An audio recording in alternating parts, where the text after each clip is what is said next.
And it's Gary Spain here for Irish Football Fan TV with my 3 talking points on Armenia 1, Republic of Ireland 0. Oh, this isn't a good day. Anyway, I'll try and be as positive as possible. First thing I want to talk about, and we're having this debate all the time, but I think I had it again before the game with a couple of mates of mine, and the goalkeeping situation. Who should start? Now, I'm a little bit confused. Maybe you've got better information at home. Stephen, yesterday in the press conference, mentioned that Gavin Bazunu had a back injury, but he said he was fine, fully fit. All 27 players were fully fit and available. And Gavin Bazunu did sit on the bench. So the surprise was that, well, was it a surprise? I mean, okay, the surprise for me was that Caoimhín Kelleher started. And then I thought about it and I said, well, hang on a second. Gavin wasn't available in March. Caoimhín came in. He played against Belgium. He played against Lithuania. He did a really good job. And Gavin got his chance last year and he took it and he kept the shirt. So maybe it's the man in possession of the shirt. So I'm not even clear, and maybe Stephen will be clarifying this, I'm not even clear if it was the case that Caoimhín kept the shirt, or that because of Gavin's injury concerns that Caoimhín started. I thought Caoimhín had a fine game. I don't think there's anything he could have done about the goal. It was an absolutely brilliant shot. It was right in. Look, to me, I haven't watched it back, so forgive me. I've got no access to video here or anything. I've really been struggling with the Wi-Fi. So, but for me, I would be more concerned about the defending for the goal rather than Caoimhín. There's nothing he could have done, and certainly in the 6th minute he made a fantastic save for us. I was right behind that shot, and from Spertsyan, and that looked like it was going in. It was a lovely arced shot that was going just inside Caoimhín's near post, and he got down very well to save it. He was beaten for a goal, but that was offside as well. I don't think there's much he could have done about that. It was actually a fantastic finish. Thankfully the offside flag was up and VAR confirmed that.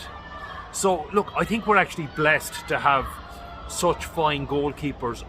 To be honest, I don't think it makes a huge difference who starts. Gavin Bazunu, look, you've heard me talking on this channel. I'm a massive fan of his. Caoimhín, he's number 2 at Liverpool, one of the best teams in the world, and look, he had such a fantastic game in that Carabao Cup win, and he's certainly keeping Alisson on his toes. So, but I don't know, let me know your thoughts. Who should start? I was probably expecting Gavin Bazunu, and maybe this is becoming a moot point. Maybe it was a case that Gavin wasn't available, but then who's going to start against Ukraine on Wednesday? Will that be Caoimhín or will that be Gavin? Has Caoimhín got the shirt now, and does he get to keep it? Anyway, let me know your thoughts in the comments. Second thing I want to talk about, and this was frustrating me tonight, because even in the first half when we'd over 70% possession, we never really looked like scoring.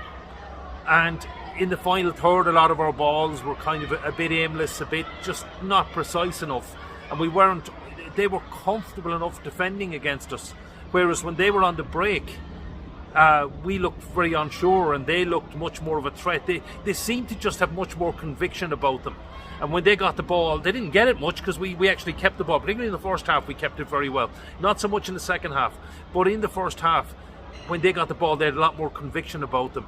And I just wonder, we're not doing enough in possession. We don't pose a threat.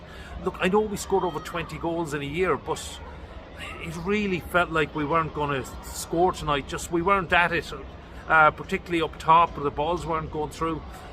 Second half, they were actually much better, and frankly I think they deserved to win. It's only in the last 5 minutes of normal time and the 4 minutes of added time that we threw the kitchen sink at them. They were wobbling a bit.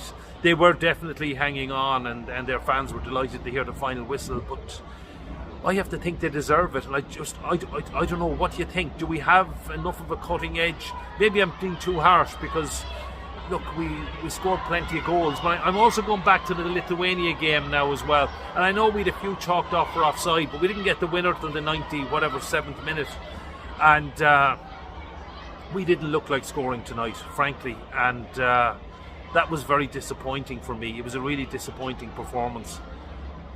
let me know your thoughts. Am I being too harsh?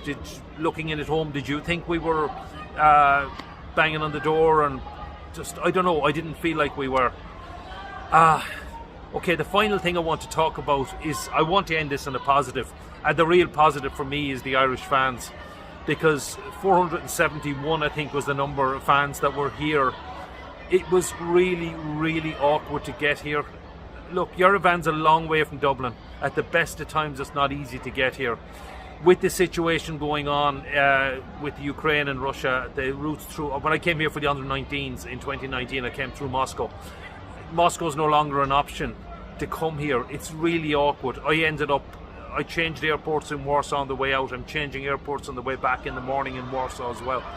And from chatting to so many fans here, nobody had a decent route, nobody had an easy route, and still they came, and still they sang, and still they celebrated at the end. And it was actually good. Well, celebrate is the wrong word, but they were still singing at the end, and it was good to see the players go over to the fans. You can see it so often after a disappointing defeat, the players can just troop off, but they did go over and acknowledge the fans, and that was good to see. And look, our support has been amazing, and I know it's one thing the FAI do really, really well, unlike the rugby in particular don't look after the fans that travel, and GA are better at the season tickets, but we do look after our fans, and I've no doubt the fans that are here will be the ones getting tickets for, the ones going to Poland in a couple of weeks for the Ukraine game, and going to Scotland in September, and hopefully for the Euro qualifying as well. And well, what magnificent support we have, and they deserve better than the performance today, and hopefully better days are ahead. And I think they're going to look. We still have a good crop of young players coming through, and I think it will be good for these fans. Let me know your thoughts in the comments. So you one of the fans here? Fair play to you for travelling. It certainly wasn't easy. Anyway, let me know what you think.